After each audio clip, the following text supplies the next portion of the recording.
Welcome back. Parents are being urged to prioritize investing in their children's future through the use of state resources. According to DG Murray Trust, the government has to look into the most effective ways to break the cycle of intergenerational poverty. Joining us to reflect on President Ramaphosa's State of the Nation address on early childhood development is Dr. David Harrison, the DG of Murray Trust, CEO, and Dr. Edzani Mphaphuli, who's the Executive Director at Grow Great. Doctors, thank you so much for your time and for joining us this afternoon. Now, Dr. Harrison, perhaps let's start with you. In the SONA address by the President last night, do you believe that the plight of children was adequately addressed, especially with regards to malnutrition for children growing up in South Africa? Well, I think the good thing was that there was recognition of the importance of early childhood development. And early childhood development includes nutrition, includes early learning, social care and support to children.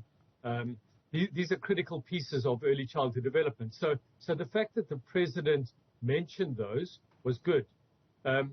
But we have a massive nutrition crisis in South Africa, and it needs definitive action.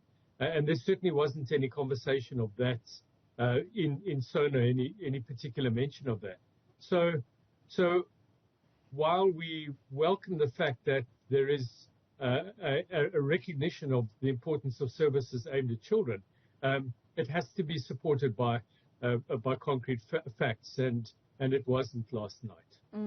Dr. Mphaphuli, let's bring you into this conversation. I mean, Dr. Harrison is making mention of a number of factors that contribute to childhood development. And the President did mention the migration of early childhood development to the Department of Basic Education in his speech last night. What resources do you believe would need to be allocated in order for us to be able to see good outcomes of that childhood development? Thank you so much for the question, Katlego. And yes, indeed, the move of ECD to the Department of Education is very critical. And again, also just as David said, to remember that early childhood development is not just early learning. It also includes nutrition, and also, the first 1,000 days from the time a mother is pregnant up until the time a child is 2 years old. So we need to just remember that. And I think what is really critical from my point of view is addressing the crisis of child hunger in South Africa. I mean, the President started his speech with saying that fewer people go hungry in South Africa, and yet 2.7 million children live in food insecure households. So really, I think for me, they always say that you need to feed a brain before you can teach a brain, and it's really critical that as this move happens, there has to be enough money allocated and resources allocated to ensuring that children who are going to be included in early learning programs as a start have the 2 meals a day that they need from that early learning program as early learning and ECD moves to the Department of Education.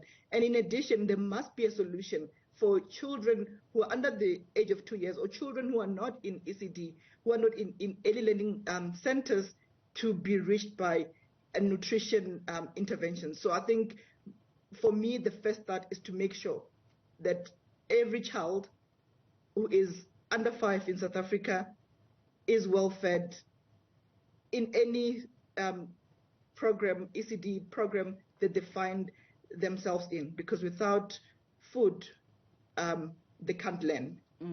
Dr. Mphaphuli, I mean, you make mention of 2.7 million children. Perhaps just paint a picture for us in terms of how dire the situation is for children in South Africa. So 2.7 million children in South Africa are living in food insecure houses, and about 1.5 million children in South Africa are stunted, which means that they are too short for their age, and that is a direct result of chronic malnutrition. And I think because those children are not dying, there's even a more critical and more urgent crisis that's happening, because in South Africa we've got about 10,000 children a year who are dying as a result of malnutrition, whether directly or indirectly, and that sort of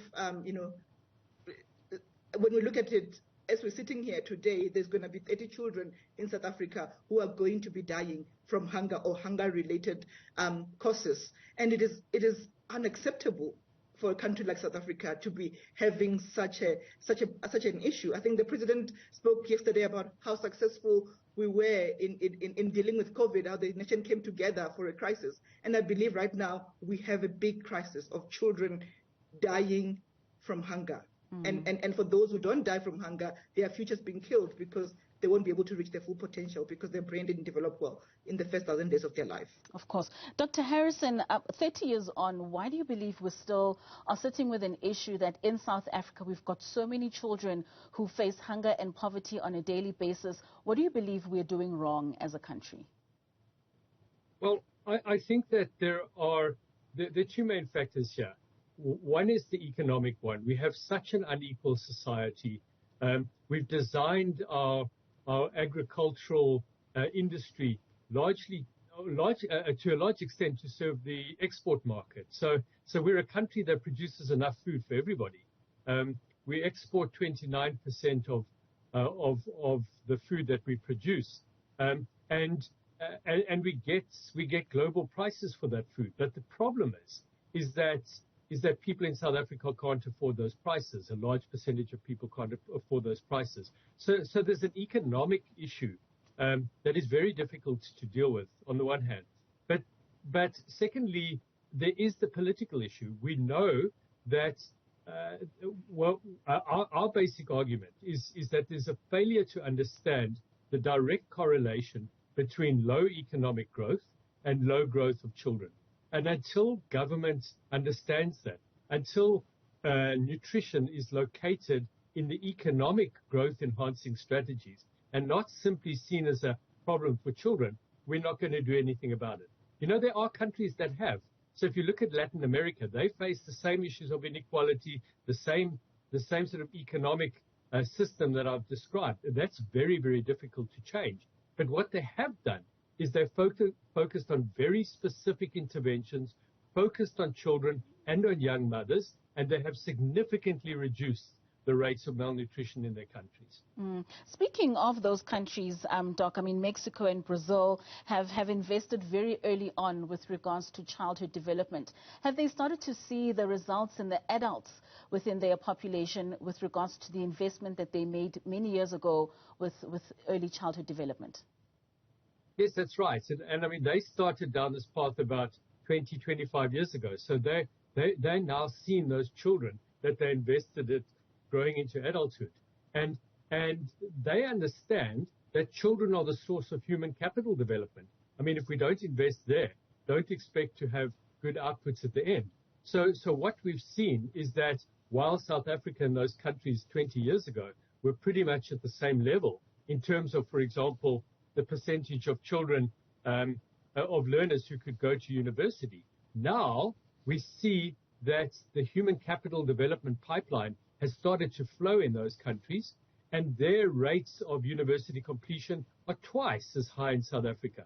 So you've got this, you've seen this effect. You've seen the positive upskilling of their society resulting in greater economic growth precisely because of the investments that were made 20 years ago in their children.